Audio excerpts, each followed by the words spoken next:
தனிமை என்பது ஒரு பெரிய பிரச்சனையாக, பெரிய போராட்டமாக மாறிக்கொண்டிருக்கிறது.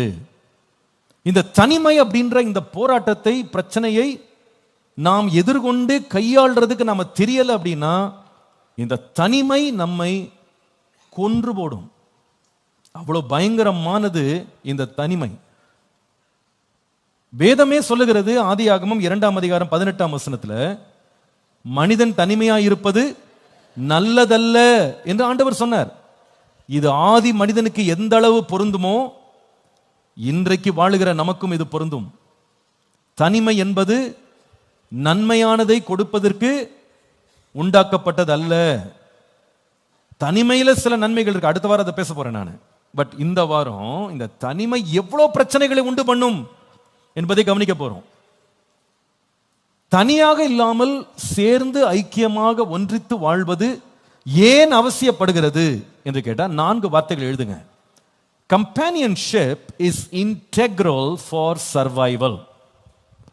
Companionship is integral for survival. நாம் வாழ்க்கையை வாழ்வதற்கு துணை என்பது அத்தியாவசியமானது. துணை அல்லது உறவுகள் சொல்லலாம், உறவுகள் சொல்லலாம், துணைக்கு பதிலாக உறவுகள் வாழ்க்கையை சரியாக வாழ்வதற்கு மிக அவசியமானது. அதாவது மனிதன் ஆண்டவர் எப்படி உருவாக்கிட்டாரு, வடிவமைச்சிட்டாரு அப்படின்னா, அவன் தனியாக அவனால உயிர் வாழவே முடியாது. நீங்க எவ்வளவு வேணா சம்பாதிக்கலாம், கையில நிறைய காசு வச்சிருக்கலாம், கையில காசு இருக்கிறதுனால சாப்பாடு பிளேட்டுக்கு வராது. நீங்க இன்னைக்கு சாப்பிடணும் அப்படின்னா பல பேர் உங்களுக்காக வேலை செய்ய வேண்டி இருக்கிறாங்க. இந்த மனித உறவுகள், அந்த கனெக்ஷன்ஸை பார்த்தீங்கன்னா எங்க வரைக்கும் போகுதுன்னு கேட்டீங்கன்னா, ஒரு உழவன் கண்ணு தெரியாத இடத்துல, நம்ம பார்க்காத இடத்துல அவங்க வேலை செஞ்சு, அவங்க சேற்றில் இறங்கி உழைச்சு, அவங்க நெல்லை சம்பாதிச்சு அவங்க எடுத்துட்டு அதை ஒரு இடத்துல விற்று, வாங்குறவங்க வாங்கி அதை கொண்டு போய் மார்க்கெட்டில் கொண்டு வைத்து, அதை வாங்கிட்டு வர்றதுக்கு ஒரு ஆள் அதை ஒருத்தர் சமைச்சு அப்புறமா நம்ம வாய்க்கு வருது. தனியா உயிரெல்லாம் வாழ முடியாது, தனியா வாழவே முடியாது, தனியாக எங்கேயுமே வேலை செய்ய முடியாது. நீங்க தனியா நீங்க எந்த இடத்துலையுமே நீங்க வாழ்க்கையை தொடர்ந்து நடத்த முடியவே முடியாது. நம்ம எல்லாருக்குமே மற்றவர்கள் அவசியம். உயிரோடு நல்லா வாழணும் அப்படின்னா துணை, ஐக்கியங்கள், ஒரு மனம், நல்ல சம்பந்தங்கள், நண்பர்கள், உறவுகள் ரொம்ப அவசியம். சில பேர் நம்ம விரக்தியில சொல்லுவோம், லீவ் மீ அலோன்.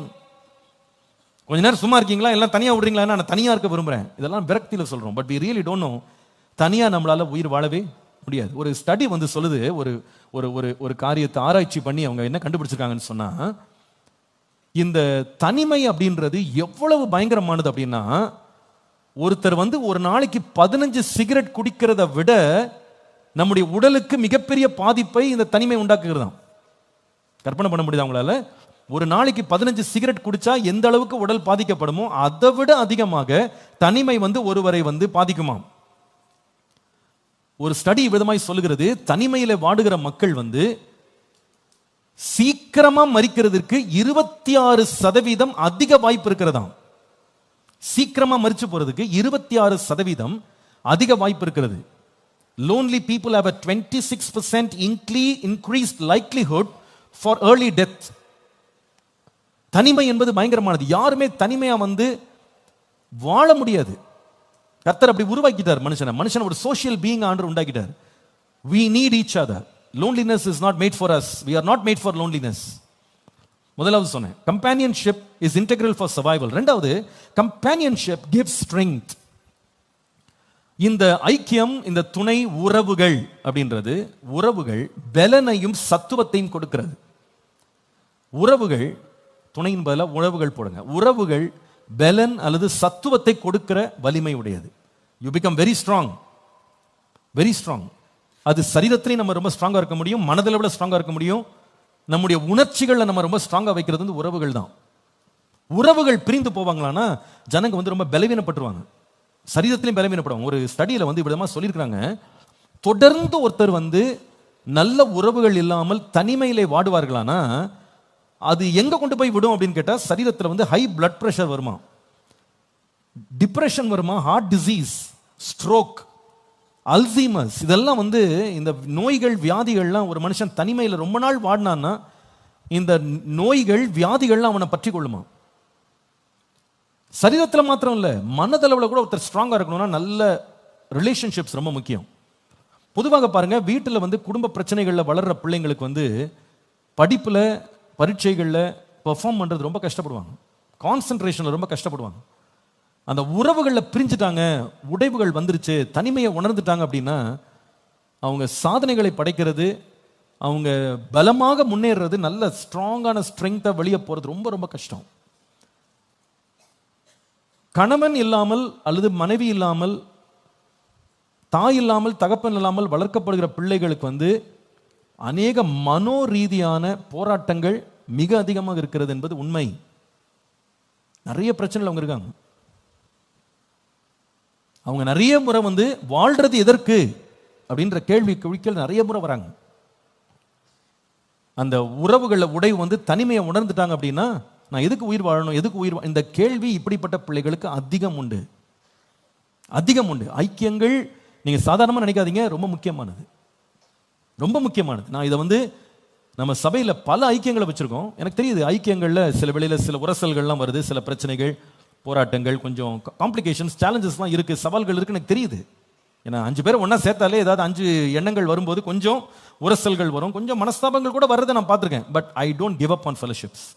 ஏனெண்டா 133 சங்கீதம் ரொம்ப தெளிவாக நமக்கு சொல்லுகிறது, இதோ சகோதரர் ஒருமித்து வாசம் பண்ணுவது எத்தனை நன்மையும் எத்தனை இன்பமுமாய் இருக்கிறது, அங்கே தேவன் தம்முடைய ஆசீர்வாதத்தையும் ஜீவனையும் கட்டளையிடுகிறார் என்று வாசிக்கிறோம். அப்போ ஆசீர்வாதம் ஜீவன்லாம் எங்க இருக்குன்னா ஃபெலோஷிப்ஸ்ல தான், ஐக்கியத்தில் தான் இருக்கு. நிறைய வெளியில நான் சில ஃபெலோஷிப்ஸ் எல்லாம் போய் சில பேர் பேசும்போது அவங்க கிட்ட தெளிவாக என்கிட்ட நேரடியாக சொல்லியிருக்காங்க, பாஸ்டர் இந்த ஐக்கியம் மாத்திரம் நிற்கலன்னா எப்போ நான் செத்து போயிருப்பேன்னு சொல்லியிருக்காங்க. நான் மரணத்தை வந்து தெரிந்தெடுத்தேன், இந்த ஐக்கியம் தான் நான் உயிரோட வச்சிருக்குன்னு சொல்லியிருக்காங்க. சில பிள்ளைகள் வந்து என்கிட்ட நேரடியாக பேசியிருக்காங்க, அவங்க சொல்லியிருக்காங்க இந்த ஃபெலோஷிப்னால தான் நான் இன்னைக்கு உயிரோடு இருக்காங்கன்னு சொல்லியிருக்காங்க. இன்னார் வந்து என்னோட தொடர்ந்து பேசி என்னோட ஐக்கியமா இருக்கிறதுனால, எனக்கு சப்போர்ட் கொடுத்ததுனால தான் நான் இன்னைக்கு வரைக்கும் நான் உயிரோடு இருக்கேன். இது உண்மை. அவங்க வாழ்க்கையை பெரிய பலனை கொடுக்கிறது இந்த ஐக்கியங்கள். ஐக்கியம் இல்லைன்னா பலவீனப்பட்டுருவாங்க. மூன்றாவது, கம்பானியன்ஷிப் மேக்ஸ் அஸ் சக்சீட். இந்த உறவுகள் வெற்றி பெற செய்கிறது. எழுதுங்க, உறவுகள் நம்மை வெற்றி அடைய செய்கிறது. சக்சஸ், தப்பா போட்டிருக்கீங்க, சேன் இல்ல, successful. Companionship makes you very successful. உங்களை மிகவும் வெற்றி உள்ளவர்களாய் மாற்றுவது வந்து இந்த ஐக்கியங்கள் தான். நம்ம தமிழ்ல சொல்லுவாங்க பாருங்க, ஒன்றுபட்டால் உண்டு வாழ்வுன்னுவாங்க. ஒன்றா சேர்ந்து இருக்கும் போது வெற்றிகள் எடுப்பது ரொம்ப ரொம்ப ஈஸி. பைபிள்ல வாசிக்கிறோம், ஒருவன் 1000 2 பேர் 10,000 பேர் என்ன செய்வாங்க, துரத்துவாங்க. இப்ப பெரிய வெற்றிகள் பெறணும்னா அதிக ஐக்கியங்கள் இருந்தா பெரிய வெற்றிகளை அடைவது ரொம்ப சுலபமாக மாறும். அப்போ ஐக்கியங்கள் இல்லை, அங்க பலவீனப்பட்டுருச்சு அப்படின்னா வெற்றிகளை அடைவது வந்து பின்னடைவு வந்துடும். அதுல 4வது எழுதுங்க, வெற்றி. இந்த துணை ஐக்கியங்கள், உறவுகள் ஏன் ரொம்ப முக்கியம் அப்படின்னு கேட்டா, companionship actually makes you a very sane person. இந்த உறவுகள் என்பது நம்முடைய மனநிலையை வந்து உறுதியாய் வைத்துக் கொள்ளும். மனநிலை சேன் அப்படின்றது பைத்தியம் பிடிக்காம இருக்கிறது. நான் சொல்றேன் பாருங்க, ஆரம்பத்தில் சொன்ன பாருங்க, நிறைய பேர் ஒரு விரக்தியில வந்து கொஞ்ச நேரம் சும்மா இருக்கீங்களா, எல்லாரும் எனக்கு கொஞ்சம் தனியா விடுறீங்களா, நான் தனியா இருக்க விரும்புறேன் அப்படின்னு அவங்க சொல்லிடுவாங்க. ஆனா அவங்க வந்து அறியாமையில தான் அதை சொல்றாங்கன்னு நான் நினைக்கிறேன். ஒரு மனுஷனுக்கு கொடுக்கப்படுகிற தண்டனையிலே மிக கொடுமையான தண்டனை என்ன தெரியுமாங்க? Solitary confinement. அவனை தனியா விடுறோம் பாருங்க, அதை போல ஒரு கொடுமை வேற ஒண்ணுமே கிடையாது. அதனாலதான் ஆயுள் கைதிகள் இருக்காங்க பாருங்க, சில பேர் வந்து எதுக்கு வந்து அப்ளை பண்றாங்க தெரியுமா, என்னை தூக்கில் போட்டுருங்கன்றாங்க. ஏன்னா ஒரு மனுஷனை 15 வருஷம் 25 வருஷம் ஒரு இருட்டறைக்குள்ள அடைச்சு வச்சு, அதாவது ரொம்ப எக்ஸ்ட்ரீம் கிரிமினல்ஸ் வந்து என்ன பண்றாங்கன்னா, சில பிரிசன்ஸ்ல வந்து வெளிநாடுகளில் கூட ஒரு ஐலண்ட் மாதிரி ஒரு இடத்துல கொண்டு போய், மக்கள் வாழாத ஒரு இடத்துல கொண்டு போய், ஒரு தீவில் கொண்டு போய் அடைச்சு வச்சுட்டு 15 வருஷம் 20 வருஷம் மனுஷ வாடையப்படாதபடி வச்சிருக்காங்க. வெளிச்சத்தை அவங்க பார்த்தது கிடையாது, மனுஷனை பார்த்தது கிடையாது, பேசுனது கிடையாது, அவன் சத்தத்தை கேட்டது கிடையாது. 15 வருஷத்துல வெளியே வரும்போது பைத்தியமா தாங்க வெளியே வரான். He loses his mental stability. ஐக்கியம் அப்படின்றது வந்து நம்மை பைத்தியம் பிடிக்காம வைக்கிறதுக்கு ஐக்கியங்கள் ரொம்ப முக்கியம். இந்த மனித உறவுகள் தனிமையில இல்லாம இருக்கிறது வந்து நமக்கு ரொம்ப ரொம்ப ரொம்ப சேமமானது. Loneliness is such a powerful force. இதை நம்ம வந்து ரெக்கன் பண்ண வேண்டியது ரொம்ப அவசியம். இதை நம்ம எதிர்கொள்ள வேண்டியது அவசியம். இன்றைக்கு நான் பேச போகிற செய்தியின் தலைப்பு, தனிமை கொண்டு வரும் பிரச்சனைகள். தனிமை என்பது இன்றைக்கு ஒவ்வொருவரும் போராடுகிற ஒரு பிரச்சனை என்பதை நாம் ஒவ்வொருவரும் உணர்ந்து கொண்டிருக்கிறோம். எந்த காலத்திலும் இல்லாத அளவு நாம ஒருத்தரோட ஒருத்தர் இணைய, ஐக்கியப்பட, தொடர்பு கொள்ள சாதனங்களும் வசதிகளும் இந்த உலகம் நமக்கு கொடுத்திருக்கிறது. இப்போ இளவட்டங்கள் அத்தனை பேருக்கும் இன்றைக்கு அவங்கள ஆக்கிரமிக்கிற ஒரு இடம் சோசியல் மீடியா. இன்ஸ்டாகிராம் அப்படின்றது இன்னைக்கு பிள்ளைங்களுக்கு இல்லைன்னா தனக்கு முகவரியே இல்லை, தங்களுக்கு அடையாளமே இல்லைன்ற அளவுக்கு ஆயிட்டாங்க பிள்ளைங்க. இன்ஸ்டாகிராமில் அக்கௌண்ட் இல்லைன்னா அவங்களுக்கு அடையாளமே இல்லை அப்படின்ற லெவலுக்கு வந்துட்டாங்க. பட் பிரச்சனை என்னன்னு கவனிங்க, நல்லா கவனிங்க. பிரச்சனை என்ன தெரியுமா? சாதாரண ஒரு பிள்ளைக்கு இன்ஸ்டாகிராமில் 500 பேர் ஃப்ரெண்டுன்றது ரொம்ப சர்வசாதாரணமாக இருக்கு. அவ்வளோ பேர் எப்படி தான் சேகரிச்சாங்கன்னே தெரியல. 500 ஃப்ரெண்டு, 1000 ஃப்ரெண்டு, இதில் ஃபாலோவர், லைக் அதெல்லாம் தனி, சப்ஸ்கிரைபர் தனி, இப்படி எல்லாம் வச்சு இவ்வளோ கனெக்டட் இருக்காங்க. வர்ச்சுவலாக கனெக்ட் ஆகிட்டேன், ஆன்லைனில் கனெக்ட் ஆகிட்டேன், வாய்ஸில் கனெக்டடாக இருக்கேன். But I am very lonely. மனிதன் தனிமையாக இருக்கிறது நல்லது கிடையாது. இந்த உறவுகள் ரொம்ப ரொம்ப முக்கியம். இந்த தனிமை அப்படின்ற உணர்வை நம்ம பல நிலைகளில் உணர முடியும். சரீர பிரகாரமாகவே சிலர் தனியாயிட்டாங்க, சிலர் மன ரீதியாக தனியா இருக்கிறாங்க, சில பேர் ஆவிக்குரிய ரீதியில் அவர்களுக்கு சரியான ஐக்கியங்கள் இல்லாமல் தனிமைப்பட்டவர்களாக இருக்கிறாங்க.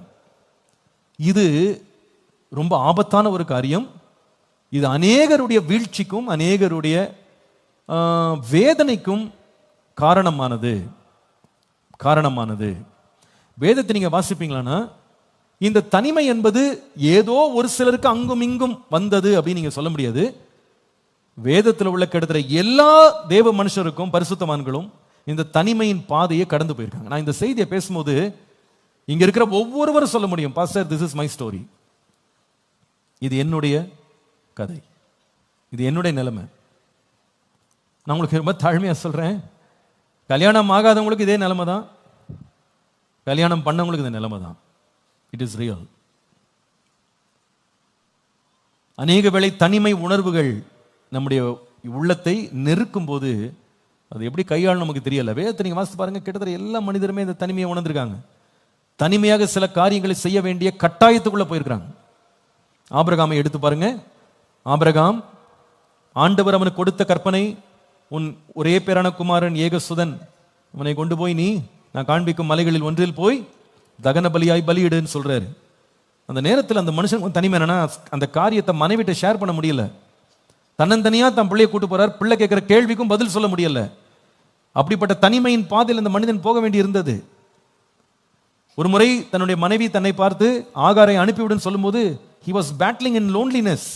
தன்னந்தனியா முடிவெடுக்க முடியாம ரொம்ப வருத்தத்தில் இருந்தார்னு பைபிளே சொல்லுது. வேதனையா இருந்தது அது, அவருக்கு மனசுக்கு ரொம்ப சஞ்சலமாக இருந்தது. அது என்ன செய்யறதுனே தெரியல. he went through that loneliness.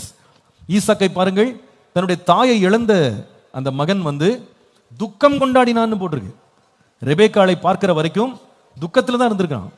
ரெபேக்காளை கண்ட பிறகுதான் தன் தாய்க்காக கொண்டிருந்த துக்கம் நீங்கி ஆறுதல் அடைந்தான்னு போட்டிருக்கு. யாக்கோபை பாருங்க, ஒரு வாலிப பையனா தன்னந்தனியா வனாந்திரத்துல கல்லை தன்னுடைய தலையணையா வைத்து சாய்ந்து வெட்ட வெளியிலே தூங்கினான் என்று பார்க்கிறோம். திருமணமான பின்பு இப்ப அவனுக்கு மனைவிகள், பிள்ளைகள் இருக்காங்க. ஆனா அத்தனை பேரையும் அக்கறைப்படுத்தி ஓடையை தாண்டி போய் தேவனோடு தனித்திருந்து போராடின ஒரு மனுஷனா நீங்க பார்க்க முடியும். அந்த தனிமையை அவன் சந்தித்தான். யோசேப்பை பாருங்க, ஒரு இளவயது டீனேஜராக தன்னுடைய சொந்த குடும்பத்தாலே நிராகரிக்கப்பட்டவனாய் கையும் காலும் கட்டப்பட்டு அந்நிய தேசத்துல பாஷை தெரியாத, ஜனம் அறியாத ஒரு மக்கள் நடுவில் தன்னந்தனியாக ஒரு அடிமையாக நிக்கிறத நீங்க பார்க்கலாம். பாவத்தோடு தன்னந்தனியாய் போராடின யோசேப்பை நீங்க பார்க்கலாம். மறக்கப்பட்ட நிலையிலே அவன் சிறைச்சாலைக்குள்ளே அடைக்கப்பட்டிருந்த நீங்க பார்க்கலாம். அவன் ஆத்துமாவை விலங்கு போட்டு ஒடுக்கினார்கள் என்று வேதம் சொல்லுது. யோசேப்பு இந்த தனிமையை கடந்து வந்தார். சமுத்திரத்தை ரெண்டாக பிளக்கும்படி தேவன் பயன்படுத்தின மோசேயை பாருங்க.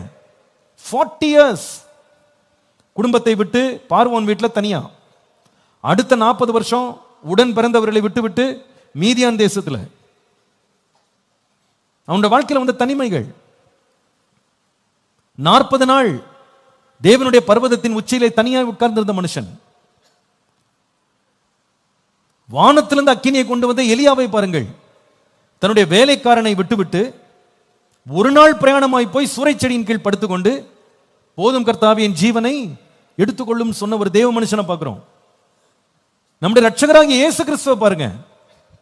அவர் மனித அவதாரம் எடுத்து வந்தபோது அவர் பல முறை எப்படிதான் இருந்தார்னா தனிமையா தான் இருந்தார்.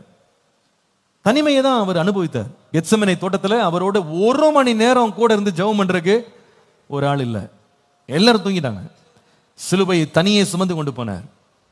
இந்த வேதத்தில் 14 நிருபங்களை எழுதின அப்போஸ்தலனாகிய பவுல் எழுதுறாரு தெசலோனிக்கேயருக்கு எழுதும்போது, எல்லாரும் என்ன விட்டு போயிட்டாங்க, ஒருவனும் என்னோடு இல்லை, எல்லாரும் என்ன விட்டு போயிட்டாங்க.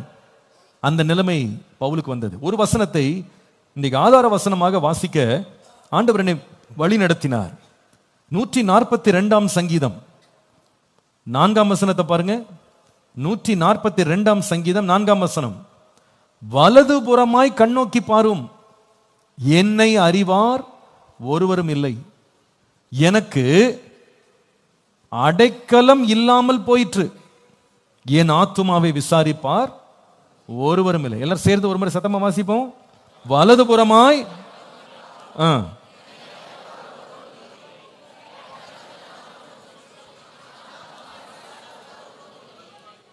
இந்த முறை வாயில படிக்காம கண்ணால வாசிங்க, பொறுமையா வாசிங்க, அமைதியா மனசுக்குள்ள இந்த வசனத்தை பொறுமையா வாசிங்களேன். ஒரு முறை வாசிங்க.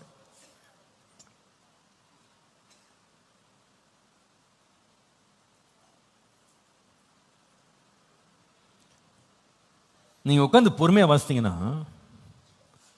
இந்த வசனத்தில் சொல்லப்பட்ட 3 விதமான தனிமைகள் இருக்கு பாருங்க. முதலாவது, என்னை அறிஞ்சுக்கிறதுக்கு யாரும் இல்லை. ரெண்டாவது, எனக்கு அடைக்கலம் கொடுக்கறதுக்கு யாரும் இல்லை. மூன்றாவது, என் ஆத்துமாவை விசாரிக்கிறதுக்கு. இந்த 3 வசன பகுதிகளில் நான் நினைக்கிறேன் நம்ம எல்லாருமே ஏதோ ஒரு கட்டத்தில் நம்மளை நம்ம பொருத்தி பார்க்க முடியும். நான் சொல்றது உண்மையே இல்லையா? நீங்க ஒரு சின்ன பிள்ளையா இருக்கலாம், நீங்க சொல்லுவீங்க, pastor, this is my story. There is nobody who acknowledges me. There is nobody who accepts me. There is nobody who accommodates me. என்னை விசாரிக்கிறதுக்கு யாருமே கிடையாது, என்னை புரிஞ்சுக்கிறதுக்கு யாருமே இல்லை, எனக்கு அடைக்கலம் கொடுக்கறதுக்கு யாரும் இல்லை. இந்த மாதிரி ஒரு தனிமையின் பாதையில் நான் போறேன். இந்த பாதையை பல வெற்றிகளை எடுத்த தாவீது கடந்து போக வேண்டியிருந்தது. வேதத்தில் உள்ள பரிசுத்தவான்கள் எல்லாரும் கடந்து போக வேண்டியிருந்தது. இந்த தனிமை அப்படின்ற ஒரு ஃபேஸ் நம்ம எல்லாரோட லைஃப்லையும் இருக்கு. இதை நான் எங்க பார்க்கிறேன் ஆரம்பத்தில் அப்படின்னு கேட்டா, நல்லா கவனிங்க. ஆண்டவர் இந்த உலகத்துல ஆதியாகமம் 1 அதிகாரம் 2 அதிகாரத்துல எல்லாவற்றையும் ஆண்டவர் வார்த்தையினால படைத்தார். அத்தனை மிருக ஜீவன்கள், காட்டு மிருகங்கள், நாட்டு மிருகங்கள், ஊரும் பிராணிகள், பறக்கிறவைகள், நீந்துகிறவைகள் எல்லாத்தையும் உண்டாக்குனார். இதெல்லாம் உண்டாக்கும் போது ஒரு வார்த்தை கூடவே எழுதப்பட்டிருக்கும், இவைகள் எல்லாவற்றையும் ஆண்டவர் ஜோடு ஜோடியாக ஆண்டவர் படைத்தார், ஆணும் பெண்ணுமாக, இல்லையா? மேல் அண்ட் ஃபீமேல் எல்லாத்தையுமே ஜோடி ஜோடியாக தான் படைச்சார். பறவைகளா இருக்கலாம், மிருகங்களா இருக்கலாம், அது நீந்துகிற மீனா இருக்கலாம், ஊறுகிற பிராணிகளா இருக்கலாம், எல்லாத்தையுமே ஆண்டவர் பேரா தான் உண்டாக்குனார். ஆனா உண்டாக்கப்பட்ட சிருஷ்டியிலேயே ரொம்ப முக்கியமான பிரதானமான சிருஷ்டி ஆகிய மனுஷனை உண்டாக்கும் போது மட்டும் ஜோடியா உண்டாக்கல. எப்படி உண்டாக்குனார்? அவனுக்கு இன்னும் துணை காணப்படவில்லை என்று போட்டிருக்கு. அப்போ ஆதாமுடைய வாழ்க்கையின் துவக்க பகுதி எப்படிதான் பிரயாணம் பண்ணியிருக்கு அப்படின்னு கேட்டா, தனிமையில தான் பயணம் பண்ணியிருக்கான். நான் அடுத்த வாரம் இதை பத்தி கொஞ்சம் பேச போறேன், உங்களுக்கு ஆதாமை பற்றி அடுத்த வாரம் பேச போறேன். பட் இன்றைக்கு ஒரு காரியத்தை நீங்க விளங்கிக் கொள்ளணும், தனிமை என்பதை நம்ம எல்லாருமே கடந்து தான் போகணும். ஆதாம் ஒரு குறிப்பிட்ட காலத்தில் தன் லைஃப்ல தன்னுடைய மனைவியை கண்டடைகிற வரைக்கும் அவன் தனிமையா தான் என்ன பண்ணான், வாழ்ந்தான். அது தேவனால் நியமிக்கப்பட்டது அப்படின்றது நீங்க விளங்கிக் கொள்ளணும். There is a phase in all our lives நம்ம தனியா தான் இருக்கணும். இன்னைக்கு நாம நிறைய உறவுகளை தேடுறோங்க. நீங்க நிறைய பேர் நினைக்கிறீங்க, இந்த உறவுல நான் கையை வச்ச பிறகு இனிமேல் நான் தனியா இருக்க மாட்டேன்னு. Please understand. கிறிஸ்தவ திருமணங்கள்ல மனைவிட்ட கையை பிடிச்சு வாக்குறுதி கொடுக்குறாங்க, வாழ்விலும் தாழ்விலும், சுகத்திலும் சுகவீனத்திலும், இன்பத்திலும் துன்பத்திலும், மரணம் நம்மை பிரிக்கும் மட்டும் நான் உனக்கு புருஷனா இருப்பேன், மனைவியா இருப்பேன். அப்ப அர்த்தம் என்ன? இன்றைக்கு ஐக்கியத்துக்காக கையை பிடிச்சிட்டேன். But I am telling very boldly that loneliness is coming. Someday you have to become lonely again. தனிமையை திரும்ப ஒரு நாள் நாம எதிர்கொண்டுதான் ஆக வேண்டும். வாலிபர்களாகவும் நீங்க அந்த தனிமையை கடந்தான் போனோம். சில பேர் திருமணமாகி திருமண வாழ்க்கை நடந்து கொண்டிருக்கும் போதே சில வேளையில் ஆபிரகாமை போல தனிமையா போக வேண்டியிருக்கும், யாக்கோவை போல தனிமையா போக வேண்டியிருக்கும். திருமண வாழ்க்கையும் நிரந்தரம் அல்ல. ஒரு நாள் நம்மிடத்துல வாக்குறுதி கொடுத்த கணவன் மனைவி நம்மளுக்கு குட் பை சொல்லுவாங்க. அப்ப திரும்ப தனிமைக்கு வரணும். இந்த பாதை எல்லா மனுஷனுக்கும் நியமிக்கப்பட்டிருக்கு. You better be ready. இதை நாம் சந்திக்க நாம ஆயத்தம் ஆயிடணும். ஏன் இதுல நம்ம ஜாக்கிரதை காட்டணும் அப்படின்னா, நல்லா கவனிங்க. நம்முடைய எதிராளியாகிய பிசாசானவன் நம்முடைய வாழ்க்கையிலே கடந்து செல்லும் ஒவ்வொரு பாதையிலேயும் எப்படியாகிலும் தலையிட்டு தனக்கு சாதனைக்கு ஏற்ற விதமாக, தனக்கு சாதகமாக சூழ்நிலைகளை மாற்றிக்கொள்ள அவன் எப்பொழுதும் வெளிப்போடு சுத்திக்கிட்டே இருக்கிறான். கர்ச்சிக்கிற சிங்கம் போல எவனை விழுங்கலாமோ வென்று அவன் சுற்றி திரிகிறான். நீங்க தனிமையை தவிர்க்க முடியாது. ஆனா தனிமையை சந்திப்பதற்கு ஆயத்தமாயிடணும். அதை எதிர்கொள்ள, அதை கையாள நீங்க ஆயத்தம் இல்லைன்னா விழுங்கிடுவான். ஒரு செகண்ட்ல விழுங்கிடுவான். இந்த தனிமை நமக்கு மிகப்பெரிய ஆபத்தாக மாறும். பெரிய ஆபத்தா மாறிடும். இதை எங்க படிக்கிறோம் தெரியுமாங்க? எங்க இருந்து ஆரம்பிக்கிறது படிக்கிறோம்னு கேட்டா, ஆதியாகமம் 3ஆம் அதிகாரத்திலிருந்து படிக்க ஆரம்பிக்கிறோம். ஆதியாகமம் 3ஆம் அதிகாரத்துக்கு வாங்க. 1ஆம் வசனம் சொல்கிறது, தேவனாகிய கர்த்தர் உண்டாக்கின சகல காட்டு ஜீவன்களை பார்க்கிலும் சர்ப்பமானது தந்திரம் உள்ளதா இருந்தது. அது ஸ்திரீயை நோக்கி, நீங்கள் தோட்டத்தில் உள்ள சகல விருட்சங்களின் கனிகளை புசிக்க வேண்டாம் என்று தேவன் உங்களுக்கு சொன்னது உண்டோ அப்படின்னு கேள்வி எழுப்பான். இந்த சம்பவத்துல 6ஆம் வசனத்தின் கடைசி பகுதி வரைக்கும் 5 வசனங்கள், பெரும்பகுதியான 5 வசனங்கள்ல துணையாக வந்த ஏவாள் சாத்தானை தன்னந்தனியாக சந்தித்த காட்சியை பார்க்கிறோம். எப்படி சந்திச்சாங்க? லோன்லி, தன்னந்தனியாக சந்திச்சாங்க. ஆனா அந்த சந்திப்பின் முடிவு நன்மையா முடியல. அந்த சந்திப்பின் முடிவு, அந்த தனிமையின் முடிவு எப்படி முடிஞ்சதுன்னா, பாவம் பூமிக்குள்ளே வந்தது, சாபம் இந்த பூமிக்குள்ளே வந்தது, மனிதனுடைய வாழ்க்கையிலே மரணம் வந்தது. எல்லாத்துக்கும் மேல தேவனோடு இருக்கிற உறவை அது உடைத்து போட்டது. நான் சொன்னது புரிஞ்சுட்டேன் அப்படின்றவங்கள ஒரு ஆமீன் சொல்லுங்கள். ஆமா, நல்லா கவனிச்சுட்டே வரணும், அப்பதான் உங்களுக்கு புரியும். அது தனிமை என்பதை எங்க பார்க்கிறோம் அப்படின்னா, ஆதியாகமத்திலே பார்க்கிறோம், ஆரம்பத்திலே பார்க்கிறோம். அந்த தனிமையில இருந்த ஏவாளை சமயம் பார்த்து தந்திரமா சோதிச்சு அவருடைய வாழ்க்கையை சீரழிச்சு அவருடைய வருங்காலத்தை வேதனை உள்ளதாக்கி, பாவம் உலகம் முழுவதும் பிரவேசிக்கிறதுங்க. தனிமையை கையாள தெரியாததுனால ஆபத்துக்குள்ளே அந்த ஏவாள் சிக்கினாள். என்ன சோதனை வந்தது? இதான் நீ கவனிக்க போறோம். 6ஆம் வசனம் பாருங்க. 6ஆம் வசனம், இந்த சாத்தானோடு சர்ப்பத்தோடு பேசிக்கொண்டே இருந்த இந்த ஏவாள் எப்படிப்பட்ட தீர்மானங்களை எடுத்தாள் பாருங்க. 6ஆம் வசனம், அப்பொழுது ஸ்திரீயானவள் அந்த விருட்சம் புசிப்புக்கு நல்லதும் பார்வைக்கு இன்பமும் புத்தியை தெளிவிக்கிறதற்கு இச்சிக்கப்படத்தக்க விருட்சமா இருக்கிறது என்று கண்டு அதன் கனியை பறித்து புசித்து தன் புருஷனுக்கு கொடுத்தாள். அவனும், எனக்கு இதுல ரொம்ப முக்கியமான வார்த்தை எது தெரியுது தெரியுமா? 6ஆம் வசனத்தினுடைய முதல் வார்த்தை. எல்லாரும் வாசிக்க, என்ன வார்த்தை அது? அவ்வளவுதான். அப்பொழுது, அவ்வளவுதான், ஒரு வார்த்தை தான். எப்பொழுது? சரி, எப்பொழுது? அப்பொழுதுன்னு போட்டிருக்கு. அப்பொழுதுன்னு அர்த்தம் என்ன? தனிமையா இருக்கும்போது சத்ருவானவன் அவளோடு பேச ஆரம்பித்த பொழுது. அது வரைக்கும் அந்த கனி அங்கதான் இருக்கு, அந்த விருட்சம் அங்கதான் இருக்கு.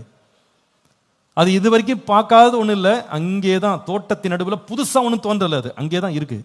ஆனா இந்த தனிமை வேளையில இந்த தந்திரமுள்ள பிசாசானவனுடைய சத்தத்துக்கு செவி கொடுத்து பேச ஆரம்பிச்ச பொழுது, அப்பொழுது என்ன நடந்தது பாருங்க. ஸ்திரீயானவள் அந்த விருட்சம் புசிப்புக்கு நல்லது, பார்வைக்கு இன்பமானது, புத்தியை தெளிவிக்கிறது, இச்சிக்கப்படுத்த விருட்சமாய் இருக்கிறது என்று கண்டு. அப்பனா அந்த நேரம் தான் அந்த கனியும் அந்த மரமும் ரொம்ப வித்தியாசமா தெரிஞ்சது. எப்போ? தனிமை. தனிமை. இந்த ஏவாளுடைய வாழ்க்கையில பிரவேசித்த இந்த போராட்டங்கள், பிரச்சனைகளை தான் இன்னைக்கு நம்ம பேச போறோம். அதுதான் இன்னைக்கு செய்தியின் தலைப்பா வைத்திருந்தேன், ப்ராப்ளம்ஸ் இன் லோன்லினஸ். தனிமையிலே ஏற்படும் பிரச்சனைகள் என்ன? 3 பிரச்சனைகள் எழுதுங்க. முதலாவது பிரச்சனை என்ன? ஏவாளுடைய வாழ்க்கையில தாக்கின முதல் பிரச்சனை என்னன்னு கேட்டா, the longing of the flesh. மாமிசத்தின் ஆசை, ஆவல். பைபிள்ல இச்சைன்ற வார்த்தை பயன்படுத்தப்பட்டிருக்கு. பேசிக்கலா அது ஆசை, ஒரு லாங்கிங். மாம்சத்திலிருந்து எழும்பின ஒரு ஆசை அல்லது வேட்கை கூட சொல்லலாம். ஒரு வேட்கை, ஒரு தனியாத ஒரு பசி அவளுக்குள்ளே வருகிறது. இது எங்க வாசிக்கிறோம்? 6ஆம் அதிகாரத்தின் முதல் பகுதி பாருங்க. இந்த விருட்சம் புசிப்புக்கு நல்லது, இதை சாப்பிட்டேன்னா எனக்கு என்ன வந்துடும்? திருப்தி வந்துடும் அப்படின்ற ஒரு வேட்கை, ஒரு ஆசை, லாங்கிங் ஆஃப் த ஃபிளஷ். இங்க தான் இது ஆரம்பிக்குது, லாங்கிங் ஆஃப் த ஃபிளஷ். ரெண்டாவது ப்ராப்ளம் எங்க போகுது பாருங்க, தனிமையில் எங்க ப்ராப்ளம்ஸ் திரும்புது பாருங்க. It talks about lust of the eyes. ரெண்டாவது கண்களின் இச்சை. அந்த வார்த்தை எங்க படிக்கிறோம். அப்பொழுது அந்த தனிமையில இருந்த அந்த ஸ்திரீயானவளுக்கு அந்த விருட்சம் பார்வைக்கு இன்பமாக இருந்தது. எல்லாரும் சொல்லுங்க, எப்படி? எதுக்கு இன்பம்? பார்க்கும் போதே அதுல ஒரு attraction. I call this the lust of the flesh, lust of the eyes. ரெண்டாவது. மூன்றாவது, வேதம் சொல்லுது, இந்த தனிமையில இந்த இந்த விருட்சத்தை பார்க்கும்படி சத்ருவானவன் ஏவின போது நடந்த மூன்றாவது காரியம், புத்தியை தெளிவிக்கிறதற்கும் இச்சிக்கப்படத்தக்க விருட்சமாய் இருக்கிறது. புத்தியை தெளிவிக்கும். என்ன புத்தி தெளிவிக்கும் அப்படின்னா, அவர் சொல்லியிருக்கிறார் முன்னாடியே, இந்த கனியை நீங்க புசித்தீங்கன்னா நீங்க சாக மாட்டீங்க, தேவர்களை போல மாறுவீங்க. அப்போ ஒரு ஒரு ஒரு ஒரு வித்தியாசமான ஒரு நிலைக்குள்ள நீங்க போயிடுவீங்க அப்படின்றது.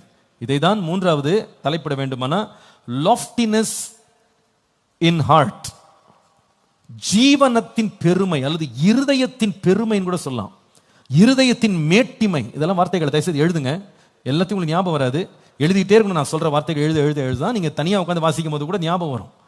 இருதயத்திலிருந்து எழும்பும் பெருமை, ஜீவனத்தின் பெருமை, மனதளவில் எழும்புகிற பெருமைகள், அகங்காரங்கள். இது மூன்றுமே எங்க இருந்து வந்தது அப்படின்னு கேட்டா சொல்லுங்க. இப்போ எங்க இருந்து வந்தது? தனிமை. தனிமை. நல்லா கவனிங்க, எல்லாரும் கவனிங்க, நல்லா கவனிங்க. நம்முடைய வாழ்க்கையில தனிமையை பிசாசானவன் எப்படி பயன்படுத்த முடியும் அப்படின்றதுக்கு இந்த மூன்றுமே பெரிய அடையாளங்கள். இது புதிய ஏற்பாட்டில் யோவான் அப்போஸ்தலன் சம்பந்தப்படுத்தும் போது அவர் சொல்லுகிறாரு, 1 யோவான் 2ஆம் அதிகாரம் 16ஆம் வசனத்துல, ஏனெனில் மாம்சத்தின் இச்சையும் கண்களின் இச்சையும் ஜீவனத்தின் பெருமையுமாகிய உலகத்தில் உள்ளவைகள் எல்லாம் பிதாவினால் உண்டானவைகள் அல்ல. யாரால் உண்டானவைகள் அல்ல? பிதாவினால் உண்டானவைகள் அல்ல, அவைகள் உலகத்தினால் உண்டானவைகள். உலகத்தினால் உண்டானவைகள்னா அர்த்தம் என்னங்க? எப்படி அதை நம்ம புரிஞ்சு கொள்றது? உலகம் கொடுக்கிற இந்த காரியம்ன்றது எப்படி புரிந்து கொள்றது? இதற்கு விளக்கம் வேணும்னா 2 கொரிந்தியர் 4ஆம் அதிகாரம் 4ஆம் வசனம். 2 கொரிந்தியர் 4ஆம் அதிகாரம் 4ஆம் வசனம். உலகத்திலிருந்து உண்டானவைகள்ன்றதுக்கு விளக்கம் என்னன்னு பார்த்தா அங்க வாசிக்கிறோம், தேவனுடைய சாயலாக இருக்க கிறிஸ்துவின் மகிமையான சுவிசேஷத்தின் ஒளி அவிசுவாசிகளாகி அவர்களுக்கு பிரகாசமாய் இராதபடிக்கு இப்பிரபஞ்சத்தின் அல்லது இந்த உலகத்தின் தேவனானவன் அவர்களுடைய மனதை. அப்போ உலகத்தினால் உண்டானவைகள்னா இதுக்கு பின்னால யார் இருக்கா? சொல்லுங்க. பிசாசானவன் இருக்கிறான்றதை வேதம் நமக்கு சொல்லுது. மாம்சத்தின் இச்சை, கண்களின் இச்சை, ஜீவனத்தின் பெருமை, இதெல்லாம் உலகத்தினால் உண்டானவைகள். உலகம்னா கவர்மெண்ட், சுற்றி இருக்கிற நண்பர்கள் நினைக்காதீங்க. இதுக்கு பின்னால ஒரு வல்லமை ஒன்று செயல்படுது. இந்த எல்லா சிஸ்டம்ஸ், நம்முடைய கல்ச்சர், நம்முடைய சொசைட்டி, நம்முடைய கம்யூனிட்டி, நம்ம வாழ்ற இடங்கள், நம்முடைய கல்லூரி வளாகங்கள், நம்முடைய சுற்றி திரிகிற இடங்கள், இதுல ஒரு டிமானிக் இன்ஃப்ளூயன்ஸ் இருக்குன்றத மறந்துடாதீங்க. ஏன்னா இந்த உலகத்திற்கு அதிபதி ஒருத்தர் இருக்கிறான். அந்த அதிபதி யாருன்னா பிசாசானவன். அவன்கிட்ட தான் இதெல்லாம் வருது. அவன் என்ன பண்றான்னா பல காரியங்களை, அது இருக்கிற காரியங்களை தனிமை நேரத்தில் ஒருவனை சோதிச்சு இழுக்கிறான். இது 3 காரியங்களை நான் ரொம்ப விளக்க வேண்டிய அவசியமே இல்லை. நீங்க ரொம்ப நிதானிச்சு நீங்க பாப்பீங்களா, இந்த 3 காரியங்கள் தனிமை நேரத்தில் ஒரு மனிதனை தாக்க முடியும் அப்படின்றத அநேகர் அனுபவ ரீதியாகவே நீங்க அனுபவிச்சிருப்பீங்க. அனுபவ ரீதியா in your personal life you have experience this. கூட்டமா இருக்கும் போதல்ல, எல்லாரும் இருக்கும் போதல்ல, இது நிறைய பேர் இருக்கும்போது செயல்படாம போயிட்டா கூட தனிமையா இருக்கும்போது, அதாவது தனிமையான கூட்டமா போனா கூட செயல்படும், அது வேற. நான் தனிமைன்றது ஒண்டியா இருக்கிறத பத்தி பேசல. அதாவது நீங்க ஒரு குடும்பமா, அதாவது உங்களை நேசிக்கிறவர்கள், உங்களை சார்ந்தவர்கள், உங்களுடைய நல்வாழ்வை விரும்புகிறவர்கள் நடுவில் இருக்கிறது வேற. பொல்லாப்பு செய்யணும்னு ஒரு கூட்டமா போறீங்க பாருங்க, அதுவும் தனிமை தான்.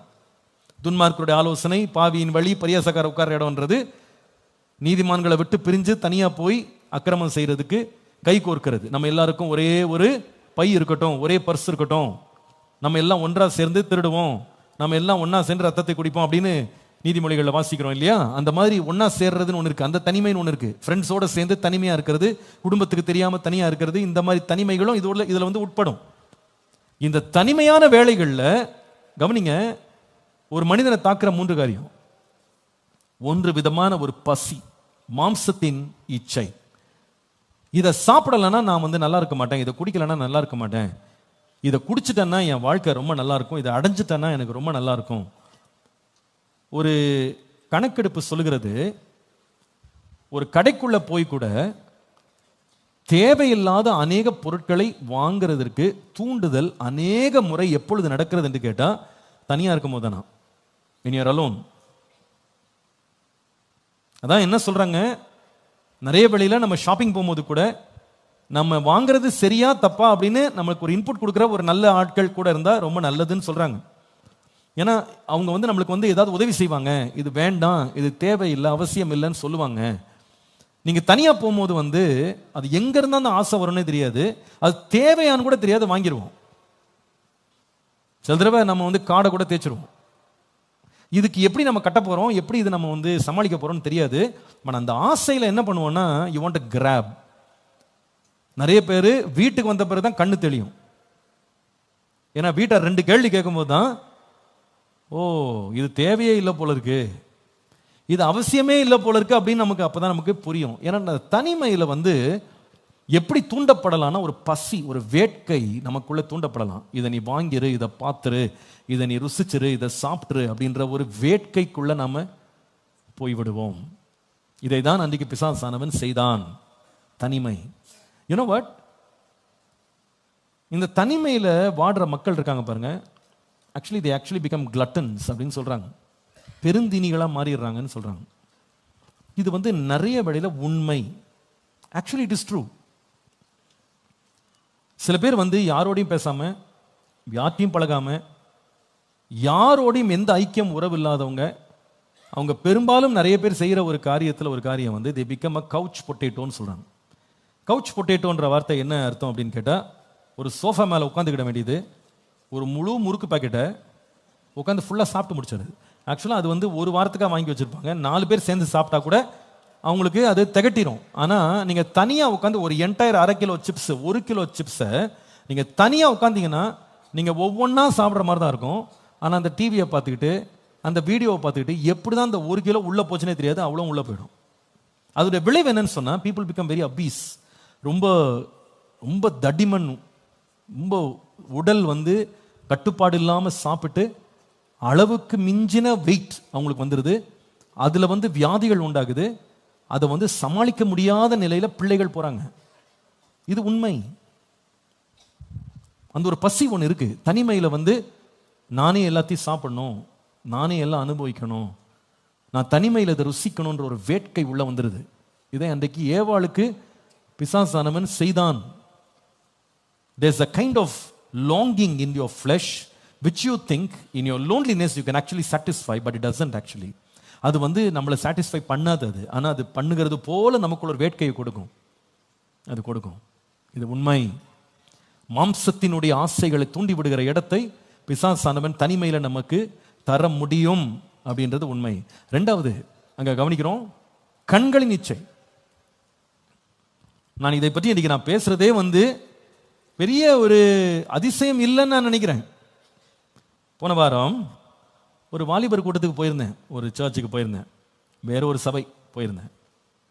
தனிமையை பற்றி அன்றைக்கு நான் பேசினேன். இந்த பேசுறதுக்கு முன்னால பிள்ளைங்கிட்ட கேள்வி கேட்டேன். கேள்வி கேட்கும் போது அதுல ஒரு கேள்வி என்ன அப்படின்னு கேட்டா, நீங்க சோஷியல் மீடியாக்கு எவ்வளவு நேரம் நீங்க ஒரு நாளைக்கு நீங்க செலவழிக்கிறீங்கன்னு கேட்டேன். சோஷியல் மீடியா, வாட்ஸ்அப், மெயினா வந்து இன்ஸ்டாகிராம் தான் நம்பர் 1 இப்போ எனக்கு தெரிஞ்ச வரைக்கும். எவ்வளவு நேரம் செலவழிக்கிறீங்க? எனக்கு ஆச்சரியமா இருந்துச்சு. அந்த குரூப்ல வந்து 15 வயசுல இருந்து ஒரு 27 வயசு வரைக்கும் பிள்ளைங்க இருக்காங்க. படிக்கிற பிள்ளைங்க, ஸ்கூல் படிக்கிற பிள்ளைங்க, காலேஜ் படிக்கிற பிள்ளைங்க, அதுக்கப்புறம் வேலைக்கு போற பிள்ளைங்க இருக்காங்க. அதுல ஒரு பெண் எழும்பி சொல்லுகிறாள், பாஸ்டர் ஒரு நாளைக்கு ஆவரேஜா 4 hours ஐ ஸ்பெண்ட் ஆன் இன்ஸ்டாகிராம்னு சொல்றேன். ஒரு நாளைக்கு 4 hours. நான் கேட்டேன் 4 hours உனக்கு எங்க கிடைக்குதுன்னு கேட்டேன். அவன் சொல்லுகிறா, நான் வீட்டுல இருந்து ஆஃபீஸ் போறதுக்கு 2 மணி நேரம், திரும்பி வர்றதுக்கு 2 மணி நேரம். அந்த என்டையர் 2 hours வேற எதுவுமே நான் செய்யறது இல்லை. I am on Instagram. 4 hours. 4 hours per day. அப்ப நான் கேட்டேன், வேற என்ன நீங்க தனிமையில் நீங்க என்னெல்லாம் பார்ப்பீங்க? எது உங்களை ரொம்ப அட்ராக்ட் பண்ணுது? ஏன்னா இது ரொம்ப ஷாக்கிங்காக இருந்துச்சு. அதுல சில பிள்ளைகள் எழுப்பி சொல்றாங்க, இது வந்து நான் எடுத்து கட்டினது கிடையாது, நிஜத்தை சொல்லுகிறேன்.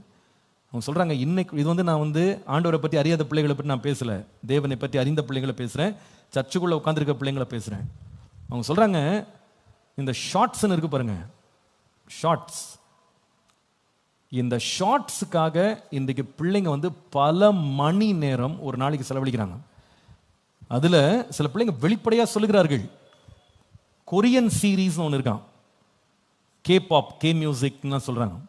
அதுல இந்த கொரியன் சீரீஸ்னு ஒரு அது என்ன தமிழ் என்ன சொல்வீங்க, அது நாடகம் டிராமா, அது சீரியல்ன்றாங்க பாருங்க. ஆமா, நம்ம ஊர்ல சீரியல்னுவாங்க, அதுல கொரியன்ல சீரியல் வருதான். ஒரு பிள்ளை எழுப்பி சொல்றா, அந்த சீரியல் வந்து எத்தனையோ எபிசோட்ஸ் தான், அது சீசன் சொல்றா. ஒரு சீசனுக்கு உள்ள வந்து 20-24 எபிசோட் இருக்குமா. ஒரு எபிசோடு வந்து 40 நிமிஷமா, ஒரு எபிசோட் 40 minutes. அவள் சொல்லுகிறா, எவ்வளவு அடிக்டிவ்னா அங்கிள், நான் வந்து ஒரு சீரீஸ் வந்து பார்க்க ஆரம்பிச்சிட்டேன்னா அதை பார்த்து முடிக்கிற வரைக்கும் என்னால் வந்து நார்மலாக இருக்க முடியாதுன்னு சொல்கிறேன். I cannot. நான் வந்து ஸ்கூலுக்கு போகணுன்னா வந்துட்டு புக்கை வச்சுருப்பேன், அதுக்குள்ளே மொபைலை வச்சுட்டு அந்த ஒரு சீரீஸ் 40 நிமிஷம் அப்படியே பார்த்துருவேன். அப்பமா கொஞ்சம் பிரேக் எடுத்து திருப்பி அடுத்தது பார்ப்பேன், இப்படியே பார்த்துட்டே இருப்பேன். சொல்லுகிறேன், எனக்கு லீவ் மட்டும் விட்டாங்கன்னா ஃபுல் டேல ஒரு நாள் என்டையர் டே நான் வந்து அந்த 25 சீரியலை பார்க்கலன்னா எனக்கு எதுவுமே ஓடாது, சாப்பிட கூட மாட்டேன், அப்படியே பார்த்துட்டே இருப்பேன். இதில் என்ன வேடிக்கைன்னா, அந்த கொரியன் சீரீஸில் வந்து எனக்கு இது நான் இது வரைக்கும் ஆண்டிருக்க நான் பார்த்தது கிடையாது. நான் பார்க்காதத இந்த பிள்ளைங்கிட்ட வந்து இன்ஃபர்மேஷன் அவங்க சொல்கிறாங்க. நான் கேட்டேன், அந்த கொரியன் லாங்குவேஜ் உங்களுக்கு எப்படி புரியுதுன்னு கேட்டேன். கொரியனில் நம்ம ஒரு பாஷை கிடையாது, கொரியன் எப்படி? அவங்க சொல்கிறாங்க, கொரியன் புரிய வேண்டிய அவசியம் இல்லை, கீழே சப்டைட்டில் வச்சுருக்காங்களா, சப்டைட்டில் அதை வாசித்துட்டே இருக்காங்களாம். ஒவ்வொரு வரியையும் இங்கிலீஷில் போடுறாங்களா, அதை வாஸ்து. அப்போ அர்த்தம் என்னன்னா, கண்ணை வந்து ஒரு நிமிஷம் கூட ஸ்க்ரீனை விட்டு அவங்க விளக்கவே முடியாது. ஒரு நிமிஷம் விட்டான்னா அவனுக்கு பேப்பேன்னு புரியும், ஒன்றுமே தெரியாது, அந்த லாங்குவேஜ் அவனுக்கு புரியாது. So he has to be glued to the screen.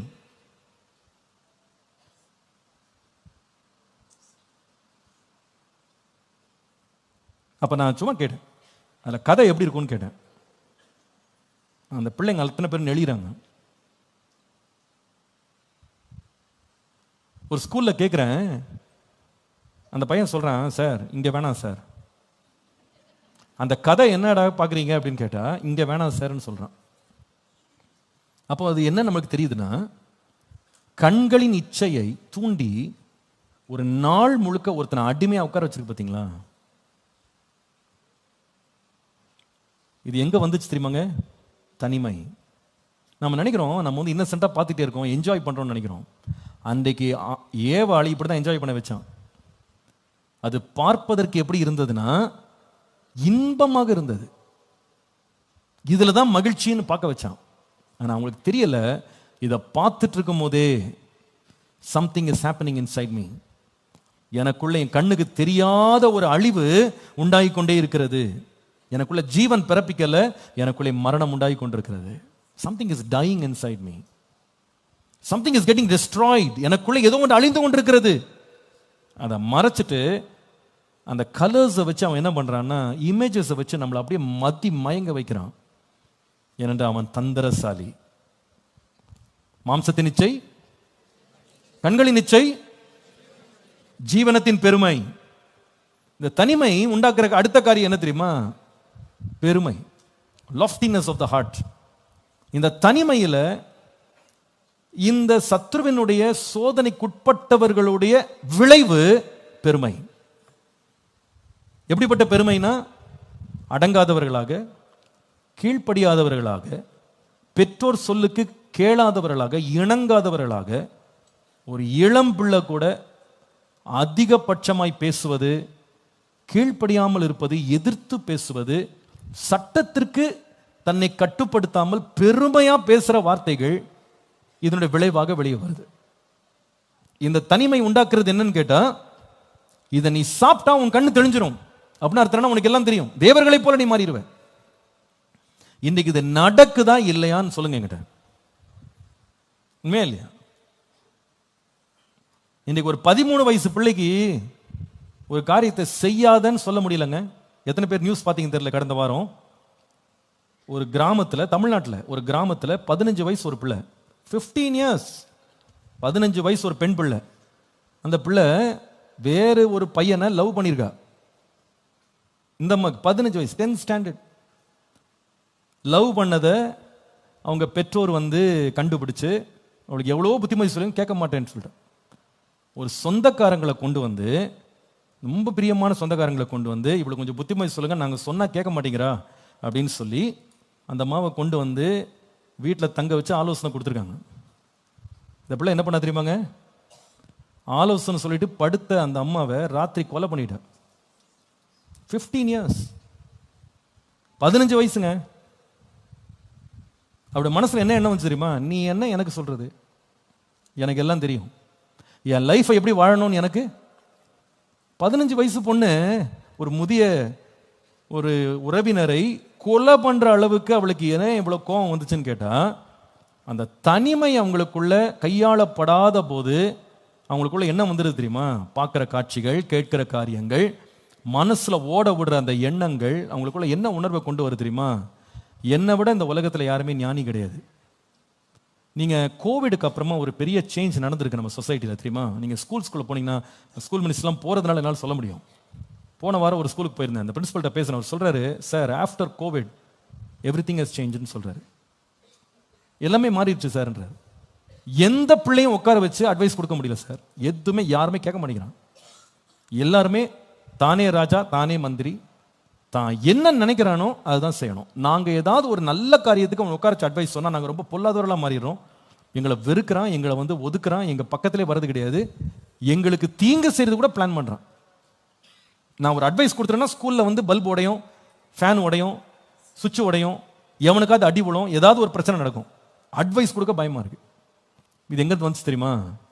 ஒரு பிள்ளைய தனிமைப்படுத்திட்டு அந்த பிள்ளைய மாம்சத்து நிச்சயிக்கும், கண்களின் நிச்சயிக்கும் நாம இடம் கொடுக்கும்போது அடுத்தது எங்க கொண்டு போய் நிறுத்தினா, கொஞ்ச நேரத்தில் அந்த பிள்ளைங்களுக்குள்ள என்ன உணர்வு வருதுன்னா, I know everything, I don't need any council, எனக்கு யாரும் புத்திமதி சொல்ல வேண்டிய அவசியம் இல்லை. இது ஏவாளுடைய வாழ்க்கையில வந்தது. தேவர்களைப் போல நான் மாறுவேன், கண்ணு திறக்கும். எல்லாம் முடிஞ்ச பிறகு கண்ணு திறந்துச்சு. எப்படி திறந்து, எப்படி பார்த்தாங்கன்னா, நிர்வாணியாக தன்னை பார்த்து அதை ஏற்றுக்கொள்ள மனம் இல்லாமல் கொண்டு போய் தோட்டத்தில் ஒளிந்தாங்க. தோட்டம் என்ன தோட்டம் தெரியுமாங்க? அது இவங்க ஆண்டு கொள்ள வேண்டிய தோட்டம், இவங்க பராமரிக்க வேண்டிய தோட்டம், இவங்க வாழ்ந்திருக்க வேண்டிய தோட்டம், இவங்க நன்மை பெற வேண்டிய தோட்டம். அந்த தோட்டத்தில் தண்ணி ஊற்றி பராமரித்து அதை பேணி காத்த அதே தோட்டத்துக்குள்ள அகதிகளை போல ஒளிச்சாங்க. இன்றைக்கு இது நிஜத்தில் நடக்கிறது.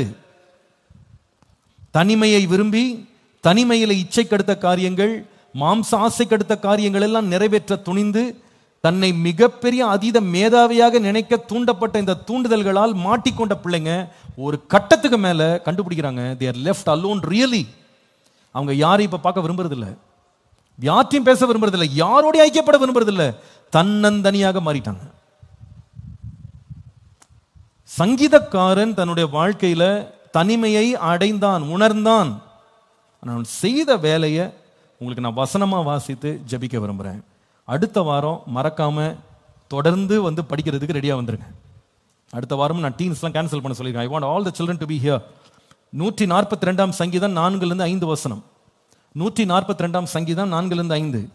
வலதுபுறமாய் கண்ணோக்கி பாரும், என்னை அறிவார் ஒருவரும் இல்லை, எனக்கு அடைக்கலம் இல்லாமல் போய்விட்டது, என் ஆத்துமாவை விசாரிப்பார் ஒருவரும் இல்லை. சொல்லிட்டு இந்த தனிமையில் அவர் என்ன செய்தார்னு பார்த்தா, என் கண்ணு ஏதாவது பார்க்கணும், மாம்சம் ஏதாவது சாப்பிடணும், எனக்கு ஜீவன் பெருமையா இருக்கணும் அப்படின்னு நினைக்காம அவர் எங்க திருப்பினார் பாருங்களேன். தனிமைக்கு என்ன சொல்யூஷன் பார்த்தார் பாருங்க.